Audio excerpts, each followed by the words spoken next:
तारीख का पूरा घटनाक्रम था वो क्या था, क्या कुछ हुआ था उसमें? देखिए, मैं आपको बताना चाहूँगा कि सबसे पहले मैं एक किसान का बेटा हूँ और जो उस दिन का घटनाक्रम था वो मेरी पूरी टोहाना कंस्टिट्यूंसी के लिए शर्मनाक था। कुछ लोगों ने मुझ पर हमला किया, मुझे मार्केट में गाड़ियाँ अड़ाकर रोक कर आगे पीछे से बंदी बनाने की कोशिश की और उसके बाद मैं दिव्यांग भाइयों का हॉस्पिटल में प्रोग्राम था, सरकार की गाइडलाइंस थी, उस प्रोग्राम में मेरे को पहुंचना था। वहाँ गए तो हमारे ऊपर लाठियों से बौछार करके गाड़ियाँ तोड़ दी गई, हमारे कुछ लोगों को भी चोट आई और वो अपने आप को किसान बता रहे थे। मेरा मानना है वो लोग किसान नहीं हो सकते। उसके बाद कानून कार्रवाई हुई। उन्होंने हमारे जो देश के बड़े बड़े किसान हैं एक मैसेज ये छोड़ने का काम किया कि एक तरफ की घटना सोशल मीडिया में दौड़ाई कि जनप्रतिनिधि देवेंद्र सिंह बबली ने किसानों को गालियाँ दी। जब मैं खुद किसान हूँ और मैंने सदा, जब से मैं अगर कोई बात हुई है तो मैंने किसानों की आवाज़ को बुलंदी से उठाने का काम किया। ये वाकया उस दिन हुआ, उसके बाद का प्रकरण आपके सामने है। मैं तो बस इतना ही कहना चाहूँगा, हमारा समाज बड़ा है और मेरे पूरे टोहाल के जो हमारे सामाजिक लोग थे या जो किसान पृष्ठभूमि से जुड़े हुए थे, सबकी चिंता जायज़ थी। हल्के का माहौल, अब ये कौन लोग हैं जो इसको खराब करना चाहते थे, ये मेरे लोगों के समझ में आ चुका था। उन्होंने मुझे बुलाया कि आपको पंचायती तौर पे आप एक बार आओ।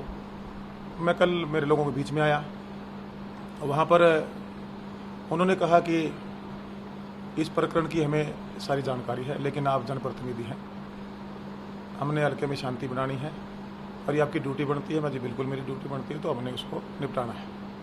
मैंने कहने लगा, जब मैं एक जनप्रतिनिधि होकर सुरक्षित नहीं हूँ तो मैं आम जनता की रक्षा कैसे कर पाऊँगा? ये भाई बहुत बड़ा सवाल था। चलिए, फिर भी जो भी हमारी डिस्कशन सब हमारी कमेटी थी उनके और हमारे बीच में काफ़ी लंबे तक चली। आखिरी में मेरी जिम्मेदारियाँ बढ़ी हैं, मैंने पहले भी आपको कहा। तो जो लोगों ने वो घिनौना अपराध किया था, जो गलतियाँ की थी, एक बड़े मन के साथ, एक पद की गरिमा को ध्यान में रखते हुए मैंने उनको अपनी तरफ से माफ़ कर दिया और वहाँ पर ऐसे हालात पैदा कर दिए गए कि मेरे मुंह से भी कुछ ऐसा बनी ऐसा शब्द निकले।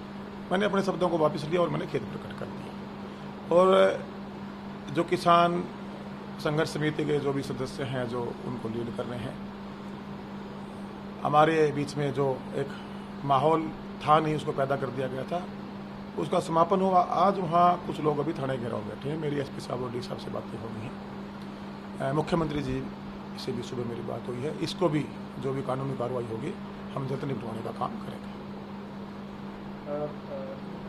आपने जिस तरीके से बड़प्पन दिखाते हुए सारे घटनाक्रम को खत्म किया, अपनी तरफ से भी जो बात की केस व्यक्त किया, केस भी वापस सभी वहाँ पर बैठे हुए, इसको कैसे आप देखते हैं? आपका क्षेत्र है। देखिए, मैं भी पहले बता चुका हूँ, किसान परिवार में मेरा जन्म हुआ, किसान की समस्याओं को लेकर मैं अवेयर हूँ। हमारी कंस्टिट्यूंसी में भी मोस्टली किसान खेती बाड़ी से डिपेंड है परिवार।